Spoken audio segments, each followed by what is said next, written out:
did you have some sorry service? No, old man. My whole point of my story is going to be to respect your elders. I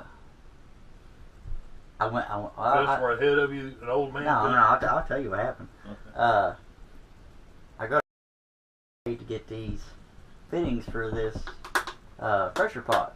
Okay, and I go in there, and you can't just tell somebody you're building a pressure pot or building model cars for a cast and mold. All right, so I said, "Hey, where's your pipe?" Well, why can't you?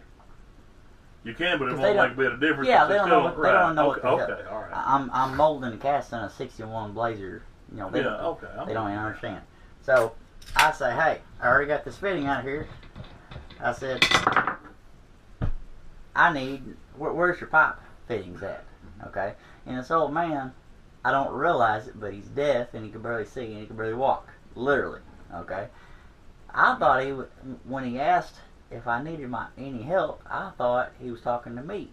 Well, he's actually talking to the guy in front of me at the counter that he's already helped. That guy's already cashed out. Okay, getting ready to leave. Well, he's already asked that. Poor old man didn't realize it. Didn't realize it. Okay. So he asked him that, and then then after that, I'm thinking now he's talking to me this time, and he was, but he can't hear me because he's deaf. Okay, I mean deaf. Yeah. Well, I get up close enough to him. Them two guys leave. You know, they say, whatever. Later, see you later. I get up there and I'm talking to him, and I say, I need pipe. Where's your pipe fittings at? And I'm trying not to tell the whole story of, I'm building a mold, pressure pot and all that. Well, he says, well, what do you need? And I kind of not yell at him, but I tell him, he says, well, let's go step back here. He says, what are you trying to do? And I tell him again, I was like, all I need is I got this pot, and I had to describe to him, the first thing I need is a 3/8 piece to fit in here, because this is 3/8. You have the lid with you? Yeah, I had this with me. I said, rest right here, 3/8 piece with me, okay? And I said, then I'm going to take a ball valve on this and stick it on top of here, but it's also got to have a regulator in the center of it, and then it's got to have a fitting on top. Now, I'm pretty slow when I told him all this, but I said, the first thing I need to start this off is I need a 3/8 piece to fit in here to go to a regulator. But I also need the regulator. Oh, regulators, they're over here. Well, we didn't even get that, not even that quick, okay? The fitting, we finally got one. It's actually over there in the other bag, but that would fit in there. Then okay, let's go find the regulator. All right. Well, he said you got to have a gauge on it. I said yeah, it has to have a gauge on it. He found me that gauge, not the regulator, but he found me that gauge in a little box. Okay, perfect. And I said that's 1/4 inch line. Yeah. Okay, that'll work. But I need the regulator. I need the regulator. That's right. It's got to go together. Well, I get that, kind of talking to him about that, and he says, well, let's go back to the back and we'll look. They don't have a regulator. Well, I'm already kind of past that, and I'm not getting upset with him. I'm not even at all. You understand? Yeah, I understand. All right. From dealing with me. Okay, yeah. But now we're on. He misses the whole regulator thing. Now we're on the ball valve. Well, I get a ball valve. Well, it ain't 3/8, and it's not even 1/2 inch. It's 1 inch. Okay, it's huge. Well, I need like a 3/8, like I got in my hand, or a 1/2 inch. Well, we finally found a 3/8, but it's not pipe style. It's for a gas compression. Line. It's compression. That's what I tell him. It's compression. He says, "Well, you need a bearing in there," and old man, "I need a bearing in there." Then we'll go over here, and I'm like, "Bearing." Well, why am I? No, I'm not sticking a bearing. No, and okay, and at this point, I've already went through all this a couple times. But his wife, that's running the counter, she comes up and says, "Hey, he's hard hearing. God bless you. I can't believe you went through this much talking to him." Okay. Well, I go through that, and just a minute goes by after she tells me that, and she goes, "Hey, he's over here looking for this. Why don't you come over here where these other fittings and stuff are at for air tools? Yeah, well, let's see if you can find what you really need. Cause I told her, I go, I'm just looking. I told her what I was doing. I didn't tell her I was building molds and all that, but I go, I need air fittings. And I asked her, and we were both real nice to each other. She wasn't mad at me. I wasn't mad at her. I said, hey, we'll simplify this, okay? I'm using air tool parts, basically. I need airline fittings. Yeah, where's your air tools at? Yeah. And I'm seeing on top of a shelf an old siphon-fed paint gun, brand new in a box. Okay, right there, I know you sell air tools. Yeah. Where's the air fittings? Well, they weren't right there underneath that. Mm-hmm. That was by itself. Well, she says, well, down here's where the air chucks are, where your air tire up. Now we're getting somewhere. Okay. So we go down there, and hey, here's what I need. All right, here's the fitting that actually will go into the top of the ball valve, you know, and then the ball valve will eventually go into the regulator. Well, you got to be able to turn this valve off. That way, when all that air is in that tank, it stays in there. And it don't keep building up either. That's right. Don't keep building up either. So we don't have to put a window in this wall. Yeah. So she's getting me on the right track. I'm doing all that. Well, I threw together this mess without a regulator, and I thought, okay, I'll try to find a regulator later. Well, when I got back to the truck, I don't know if it would have worked. It kind of would have, but it was kind of mangled up, and it had this in it and that in it. So I said, screw it, and I ended up going to Paragould to go to Orsolans, and I got everything I need. And I think I actually got too much of stuff, but I think it'll work. But, you know what crossed my mind? But when you said, well, no, I need pipe thread and this is compression, he said, oh, you need a bearing. And started off. First that crossed my mind is your SpongeBob like 15 minutes later. And showed old man shuffling down the whole time. That's exactly. You need to see if you can find a clip of an old man shuffling down. Yeah, but the basic of that story is the next time you're at Walmart, you should think, hey, there's an old man in front of me at this aisle, and he's already having to check himself out at Walmart, because you know how that is, okay? I don't do it. Well, yeah. I love it, okay? But like you said, you don't like it. He's already got to do that. So the next time you're behind somebody, you say, hey, you maybe even you help him out to get him a little bit faster. Not to discourage him, or make him mad, but because he's old. Think about it. They don't have to be that old, actually. Oh, that's true. It could be me. I'm not that old. Right. And you don't believe that, but I'm 57 years old. Yeah. I am technologically illiterate. Right. Put me in front of one of these self-checkouts. Yeah, I might figure it out. It might take me 30 minutes to check out 3 items. You get 40 items checked out in 3 minutes. Right. And I understand where you're trying to come from here. But what I was basically thinking, it's like I thought this a million times when I was in there. I hope that he's got to be in his late 80s. If he ain't touching 90, I'm telling you, this is an older guy. But I just hope that one of these days, when I'm in my 80s, 90s, or whatever, if I last so long, I'm driving a cool car, and I grab some young kid at a gas station, or whatever, and I'm sitting there trying to tell him about my car. He sits there and listens.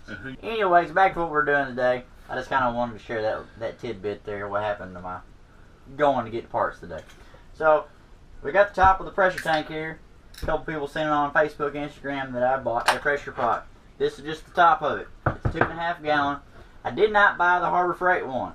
It's identical. It's the same thing, got off Amazon. Same price, like $85, whatever. Insert real price.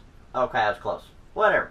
Anyways, so went to Orsolans, ran down there, ran right back, got here so I can make this video. I got my regulator, all the ball valves. I hope I got too much stuff, and that was kind of my point. I wanted to have enough stuff to build this, and if I need a part, whatever. But I've already disassembled the top of the pressure pot. There used to be a really long tube that came out of this going down to the bottom, because it's actually made for paint. This is a pressure pot for sucking out paint. You charge the tank up, you got a hose coming off of it, you got a bottom siphon old school gun, you walk out and paint the side of your house, whatever you want to do. But big industrials use them. I've never used one. I would never use one in my life probably.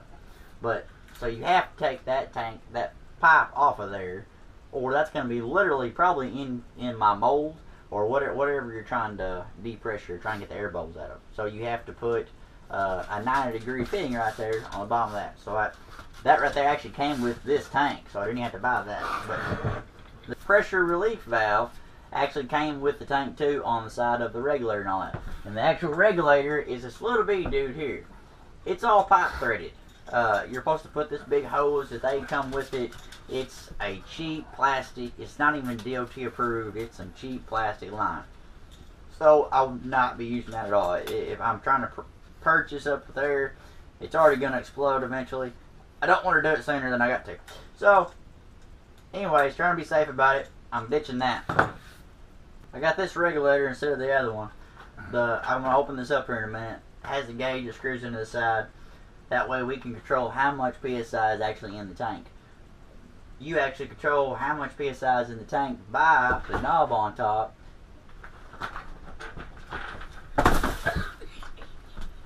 I've done that a bunch. Well, he had a dog interfere with him, so.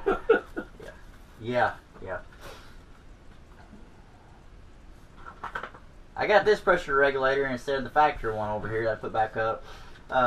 Just a lot more safer, I believe, with charging this up with so much PSI and all that. You're really not going to be charging this up very much. 60 PSI is what the chemical that I use to cast and mold with says to use. You definitely want to look in the actual description of your molds and cast resin and stuff like that and see what they recommend. So, some people do it up to 70 and some people do it up to 80. Speaking of that, 80, this tank will only hold 80 PSI. Only put 80 PSI in this if that's what it says. If it says 60, only put 60. That's on there for a reason. It will explode more likely if you put too much in here. If you put the pressure relief valve on here, that is a safety measure. That's not going to save your life if this thing explodes. That is just to try to keep this thing from exploding if you put too much air in it. If you do not put too much air in it, it's not going to explode. So be smart. I'm just going to screw that right in the top of this, just like that. Almost like it was made to go there. But there'll actually be Teflon tape on there, and it will be very tight. You do not want any kind of leaks, because if it leaks any at all, that means you're losing your pressure off your mold inside the tank. I've opened everything up. Now that I've looked on all my parts, I hope I got enough. I was hoping to buy too much, but I hope I got enough. I was in a super hurry trying to get out of Orscheln's that I may have forgot a few things, but we'll see. Here's our regulator. We're going to take this nut off the top.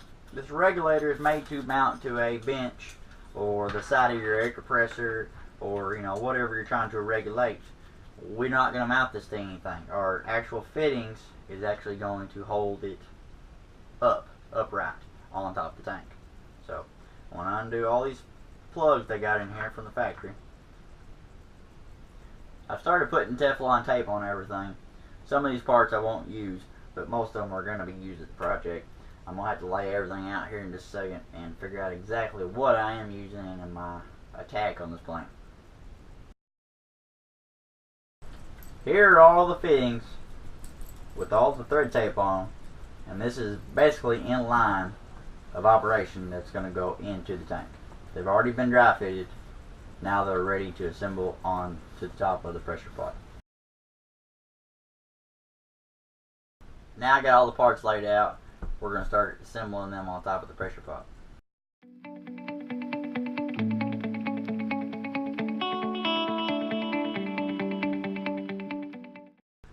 Alright, I've got everything nice and tight on here now.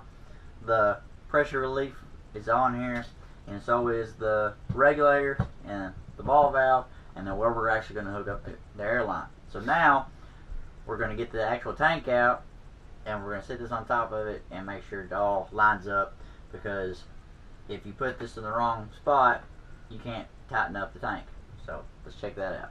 Alright, like I said, this is actually a 2.5 gallon pressure pot for spraying paint. So when you order one of these, all these hoses and even a handle to screw in the top of your lid is inside this tank. And then so is also the gun. But the gun's been put up. So we got all that done. This is put together. This O-ring, as I learned on YouTube, only fits in there one way. So if you're having pressure problems, your needle's you're losing pressure out of your tank, not doing its job, that's probably the first thing you need to look at. Maybe this is falling out on you and you've stuck it in the wrong way. Check that first before you start tightening up everything, because that is a big problem on YouTube. Big problem. Check all this out.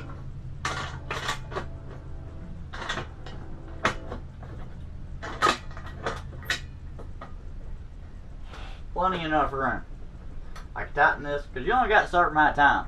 The new Easy Flow 95 that I got to do my resin with now, you got 5 minutes to pour it in your mold and get it in this tank and get it charged. Up to 60 psi is what we're going to do this mold. Now that everything's together, we got the lid on straight, got everything clamped down nice and tight where it's supposed to be. Run the gauge up to 60 psi on the gauge. Then we're going to close the ball valve, take the air off, and then we're going to time it for about 5 minutes and make sure it's going to hold. Our demold time on this mold for the cast is only an hour. Yours is probably going to be different. We're using Easy Flow 95, so the demold time's only an hour. So it really only has to hold that long. So a 5-minute time period on testing is pretty good. I already noticing a problem here. If you can see it, this is hitting my shelf up here. So with being in here, I may actually put a 90 right here on this fitting to make it just a little bit easier. But the reasoning why I done it straight is that way you don't have so much time to get your mold inside the tank. So you need to make it pretty easy to be able to tighten all this stuff down and charge it and get the job done.